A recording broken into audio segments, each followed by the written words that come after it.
Dia faly miarahaba mpanaraka tsy tapaka ny fandaharana Jeanne Forest Santé aty Canada indray ny tenako. Nio resahantsika anio dia momba ny phénomène social ihany dia ny violence conjugale izany. Efa noresahako teto amin'ny ambangovangony maro zany ny momba io resaka io. Fa androany zany itsika dia ifatoka bebe kokoa amin'ny antony hoe inona ny antony zany mahatonga ny violence conjugale. Nga io trangan-javatra io zany dia efa zavatra tena mielipatrana tokoa zany io zavatra io Madagasikara amin'izao fotoana izao. Ka dia sahirana de sahirana ny vehivavy sy ny ankizy amin'ny trangan-javatra toy ireny satria dia tsy mifidy saranga io na ny saranga hatrany amin'ny ataontsika hoe faran'izay mahantra ka hatrany amin'ny saranga izay ataontsika hoe faran'izay manana dia ahitana anio trangan-javatra io daholo zany na aty amin'ny tany vaventy saingy aty amin'ny tany vaventy angamba dia efa voafehy bebe kokoa zany ny momban'io satria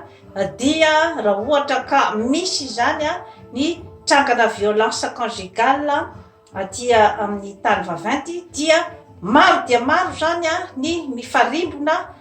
ao anatin'ny famahanany olana satria ny olana dia mety miteraka zava-doza de zava-doza zany rehefa tsy voafehy ny mikasika anio phénomène de société anankiray io satria tsy zavatra iray ihany akory no mahatonga azy fa misy antony maro dia maro. Ka matetika zany dia ohatriny hoe raha misy ny trangana violence conjugale zany na ny herisetra ao an-tokantrano na ara-moraly na ara-batana dia matetika zany io zavatra io dia ohatriny hoe atolaka foana any amin'ny lay vehivavy matetika ny hoe lay vehivavy zany no eritreretina fa miteraka an'ilay atezerana avy any amin'ny vadiny. Izany hoe indraindray zany misy miteny ka le ramatoa anie be vavabe, ka le ramatoa mihitsy angeny mandrangidrangitra azy mahatonga azy hikapoke. Resaka ohatraohatran'izany zany no zavatra henonao matetika zany amin'ny fiarahamonina kanefany dia tsy avy any amin'ny lay ramatoa izay de tsara ho fantatry zay zavatra zay. Mety angamba hoe ataontsika hoe élément déclencheur ny hoe raha ohatra ka somary mahay vava le ramatoa zany dia vao maika zany ohatriny hoe mampirongatra an'ilay karazana atezerana ao amin'ilay lehilahy kanefa tsy izay zato isan-jato izany no mahatonga ny violence conjugale fa efa toe-panahy ao amin'ilay lehilahy, efa saina mikorotana izany hoe amin'ny teny ara-psikolojika hoe problème de personnalité na ny hoe trouble psychologique ao amin'ilay lehilahy na ny ataontsika hoe zany hoe personnalité izay manahirakirana zany, izay zany no azo ilazana azy. Ka amin'izay fotoana zay dia ilay lehilahy mihitsy no mila fitsaboana amin'ny toe-javatra toy ireny satria dia maro dia maro ny zavatra mety mahatonga zany ny violence conjugale. Eo zany ilay ataontsika koa zany hoe faible estime de soi, zany hoe raha ohatra ka ny lehilahy iray zany tsy de tena manana ny fitokisan'ny tenany, tsy dia manana an'izay ataontsika hoe zany hoe fakasitrahan'ny tenany. Ohatra izy zao any am-piasana mahatsapa ny tenany somary latsalatsa-danja ihany dia izany atezerany zany amin'izay hoe position ny any am-piasana izay satria raha ohatra mantsy zany hoe mahatsapy izy zany en position d'infériorité ohatra ny ampiasana, kanefa atao ahoana moa tsy afaka mamaly izy satria mety ho voaroaka raha ohatra ka mamaly. Izay zany mety ao anatin'ny eritreriny dia milefaka izy zany any ampiasana, fa rehefa tonga aty amin'ny tokantrano izy zany dia eo izy zany no ohatrany hoe manala zany, manala ny atezerana nisy tao aminy izay tsy afaka nasehony tany amin'ny toeram-piasany dia aty amin'ny vady aman-janany izy zany no ataontsika hoe manala vokona hozy izy ny fitenenana. Izay antony anankiray. Dia antony manaraka ihany koa dia ny karazana ataontsika hoe zany hoe tsy fahafehezantena amin'ny atezerana na ny ataontsika hoe pulsion zany. Ny pulsion moa zany dia ilay ataontsika hoe fihetsem-po tsy hay tohaina mihitsy zany andeha hanatanteraka fihetsika anankiray izay mety miatefa any amin'ny olona manodidina. Ka io karazana pulsion io zany dia misy ihany koa zany ny hoe efa tempérament, misy ihany koa avy amin'ny aretina koa ny pulsion, zany hoe aretina tsy tsaratsabo tsara zany ohatra nohon'ny hoe ny hypertension artérielle, eo ihany koa ny diabeta rehefa tsy de tena hoe maîtriser tsara zany ireo karazana aretina ireo dia mety miteraka karazana savorovory ao amin'ny toe-panahin'ny olona anankiray ka mety mahatonga an'izay ataontsika hoe zany hoe situation d'irritabilité, zany hoe olona zany izay mora tezitezi-poana,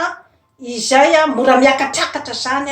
dia zay zavatra zay zany mety miatefa zany any amin'ny olona manodidina azy. Ka izy moa ny olo eo akaikiny fa de matetika zany ny vadiny zany no hiaran'ny atezerany matetika zany ireo ny olona manodidina azy eo.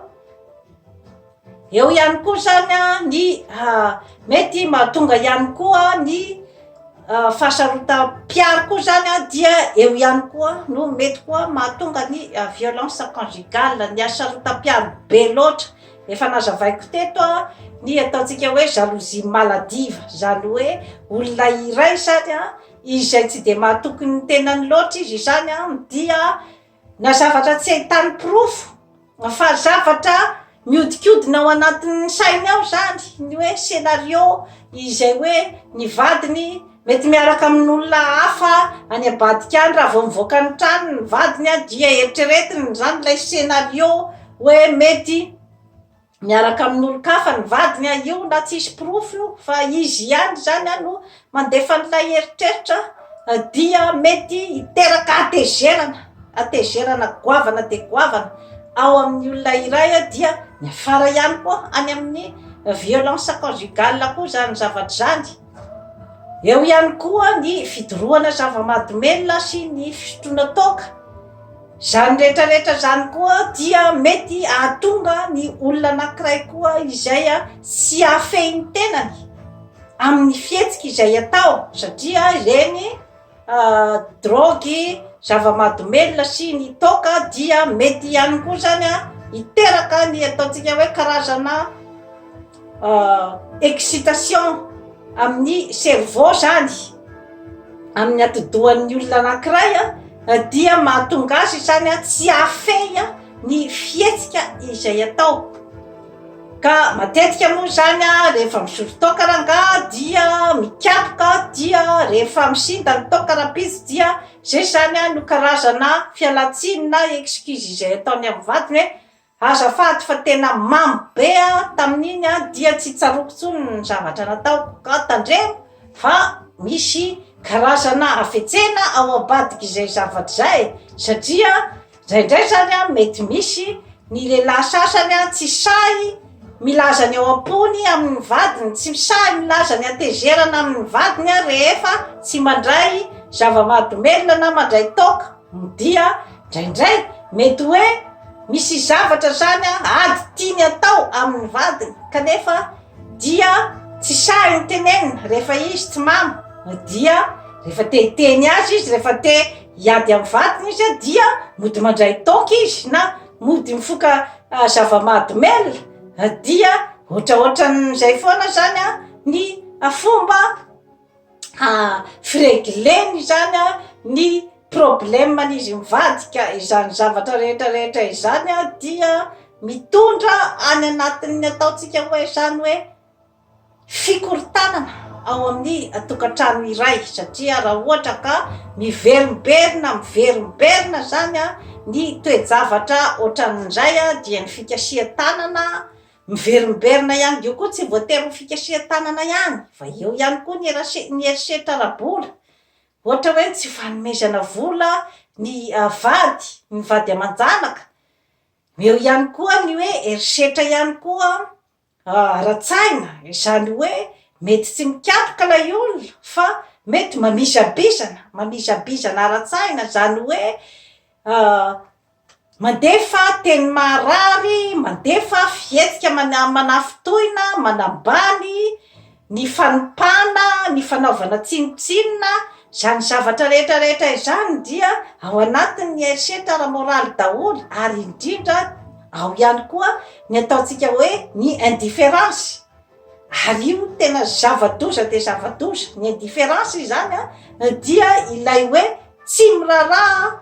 ny olona manodidina azy izany hoe rangahy zany ohatra dia manao toy ny tsy misy ny vadiny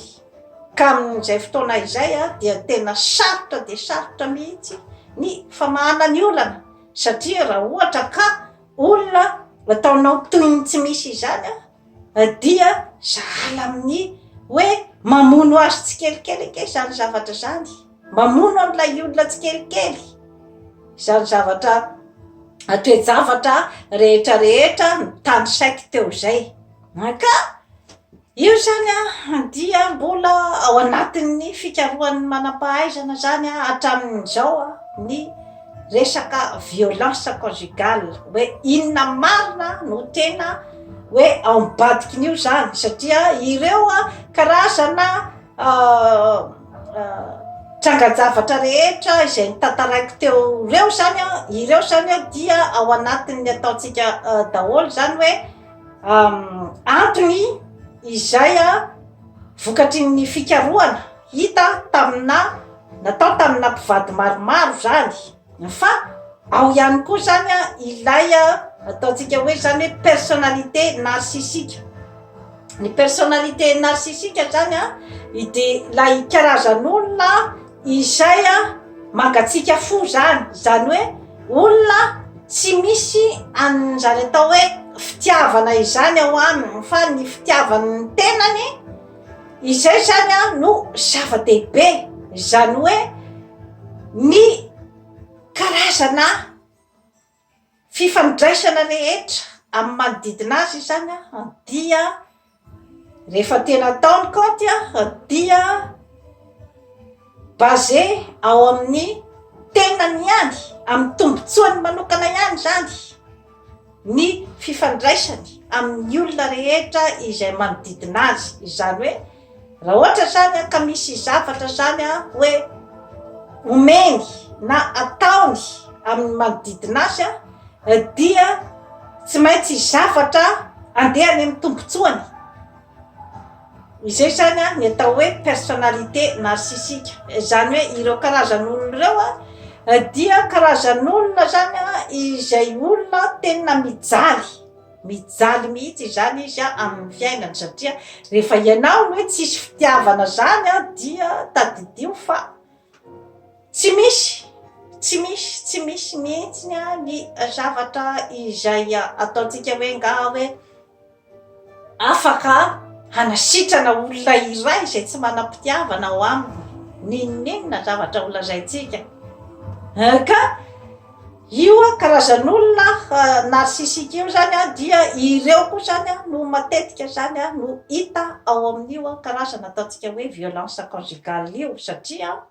dia ny azy zany a ny resaka fifandraisana amin'ny olona rehetra manodidina dia tsy maintsy zany hoe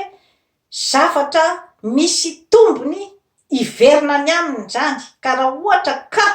misy zany a ny ataontsika hoe zany hoe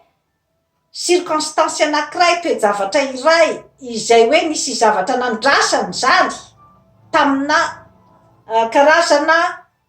relation anankiray na situation anankiray nisy zavatra nandrasany tamin'ny vadiny kanefa ohatra ny vadiny tsy nahatakatra hoe inona ny zavatra andrasany dia amin'izay fotoana zay zany no mipoitra zany ilay ataontsika hoe atezerana indrindrandrindra zany ny tena marina dia atezerana tsy fatam-piaviana satria izy tenany ihany no mahafantatra hoe inona zany ilay vokatry ny nahatonga n'ilay atezerana ho aminy matetika de zay no zavatra misy satria mety hoe zavatra iray no modiadivana ohatra hoe ny ramatoa sendra tarafidina izay zany no modiadivana nefa mety hoe zavatra hafa de hafa no tena ao ambadik'ilay hoe ady zany ka eo zany no tena mahasarotra de mahasarotra tokoa ny hoe inona marina no tena mahatonga ny violence conjugale satria hoe raisiko ohatra ny amin'izay hoe mety tarafidina kely ramatoa mety tarabisy angamba ramatoa na mety hoe nisy zavatra izay naraikitra azy dia tonga diany hoe lay rangasany ny tena problemany de ny hoe izy tsy mahatokony ny tenany izay no tena problemany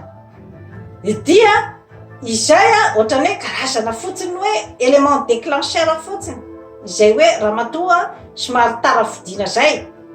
fa ny tena marina dia izy no tsy mahatoky tena ary izy no manana an'ilay ataontsika hoe jalousie maladiva izay mieritreritra fa ny vadiny zany dia miaraka amin'ny olona any ivelany ka izay zavatra rehetrarehetra izay zany dia mila jerevana kaiky eo amin'ny ataontsika hoe zany hoe resaka violence conjugale ka efa misy zany atao hoe thérapie du couple zany amin'ireny psychologue reny amin'ireny olona manao coach life reny eo ihany koa ny association efa hitako zao amin'ny internet ny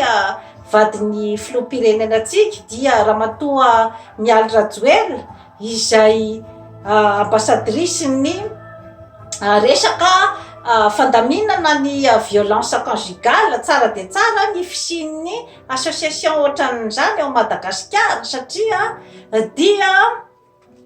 ny violence conjugale zany dia mamotipotika zavatra maro dia maro mihitsy zany eo amin'ny fiarahamonina tsy ny vehivavy irery ihany no potipotiky ny violence conjugale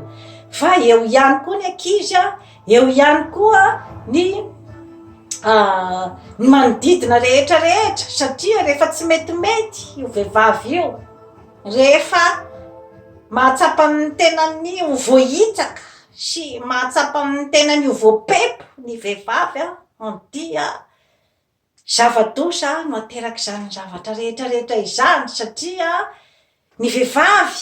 vehivavy no mitondra ny fahasoavana rehetra na ao an-tokantrano na amin'ny fiarahamonina na amin'ny fiainana andavanandro ka rehefa io vehivavy io no pepoina amin'ny tany dia mino marina amintsika rehetrarehetra fa tsy misy firenena vaniny zany raha ohatra ka manjaka ao amin'ny firenena iray ny atao hoe violence conjugale zany de zavatra teneniko anareo satria raha ny ataontsika hoe zany hoe aloha-ranom-pahasoavana dimy vehivavy satria izy ny manana an'ilay hery anankitelo dia ny ataontsika hoe zany hoe ny stabilité eo amin'ny resaka ara-tsaina stabilité amin'ny resaka ara-panahy ary ny équilibre ny amin'ny vatana ny vehivavy zany no manana an'ireo telo reo manana an'ireo hery anankitelo reo satria na amin'ny resaka baiboly nge dia misy an'ilay tantara kely raha tadidinareo tsara tamin'ny hoe rehefa Jesosy Kristy zany hoe andeha hotsaraina teo anivon'ny Pilaty zany dia nanontaniany Pilaty hoe iza no tianareo i Jesosy Kristy sa i Barabasy dia niteny ny olona hoe raha ny titinay kokoa zany alohany hoe avotsitra de Barabasy zay zany nitenen'ny Juifa tamin'izany andro zany dia i Pilaty zany izy tsy de tena mahafantatra loatra ny hoe iza marina moa zany lay Jesosy Kristy dia ny fahendren'ny vadiny ny vadiny izay niteny taminy hoe ohatry ny tena tsy mety ny hoe andeha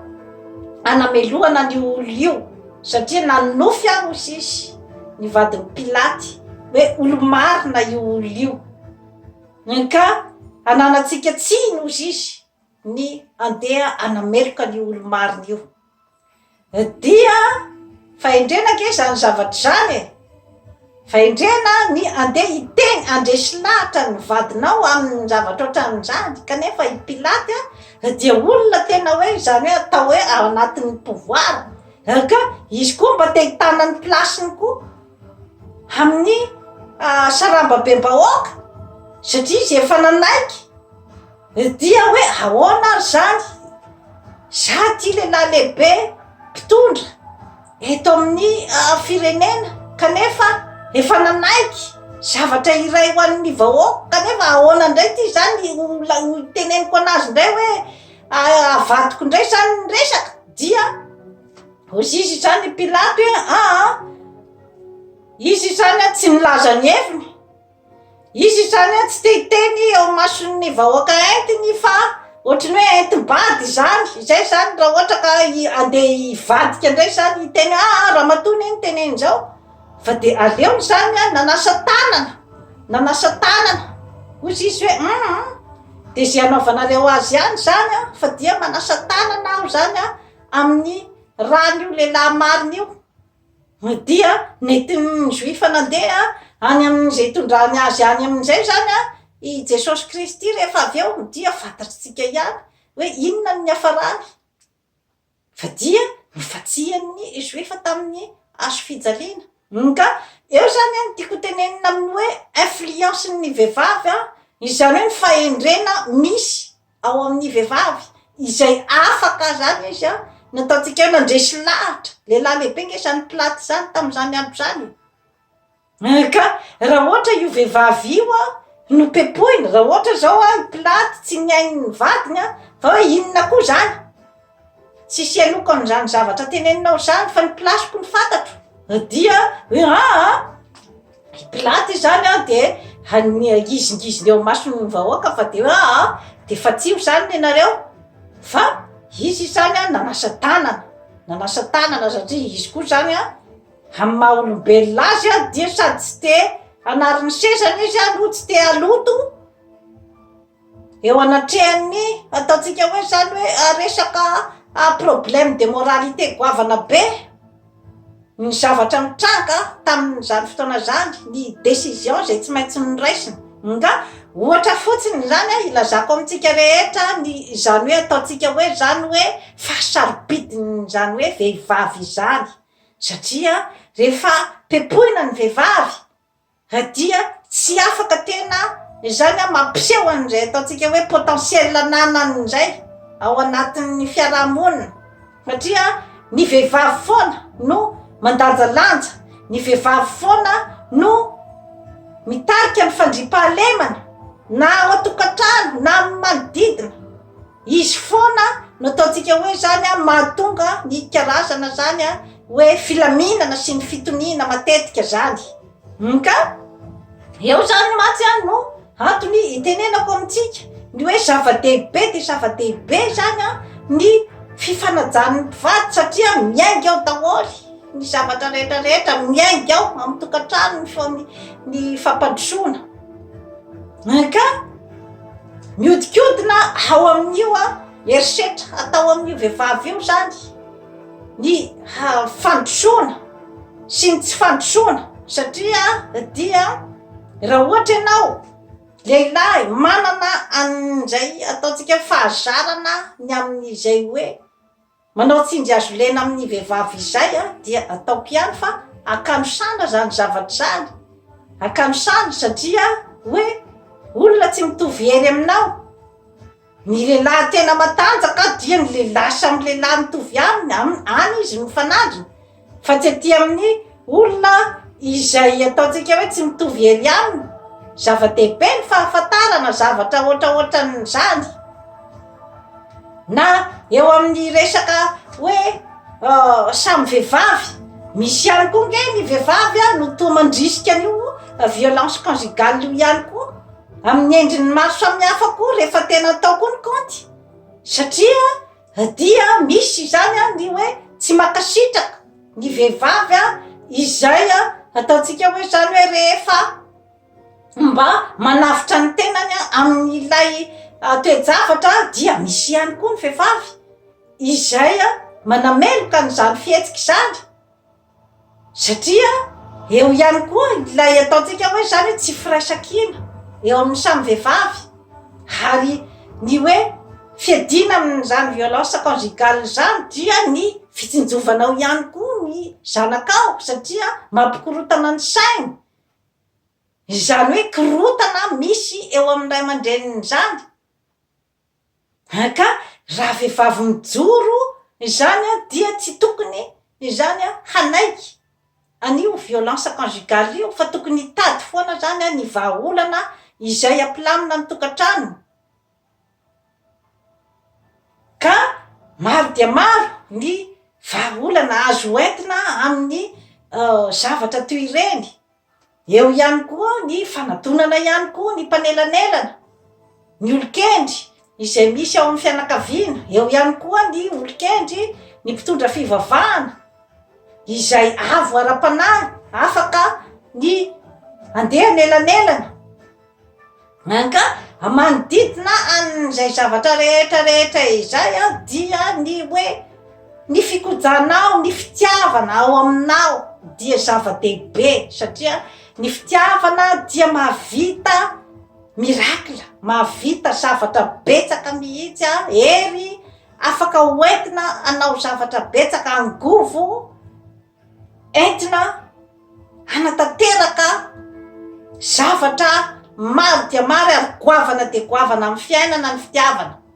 fa io moa somary sarosarotra zany ny mivoy an'io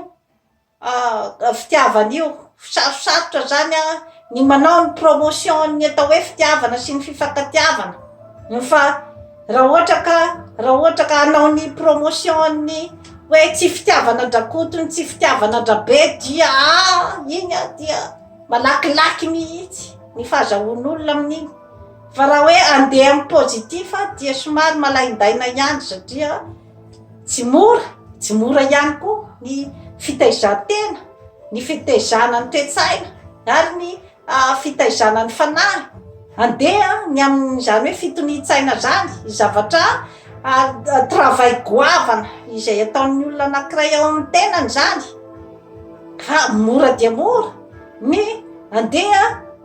anameloka andrakoto anameloka andrabe rehefa misy ny zavatra tsy mety anameloka andrasoa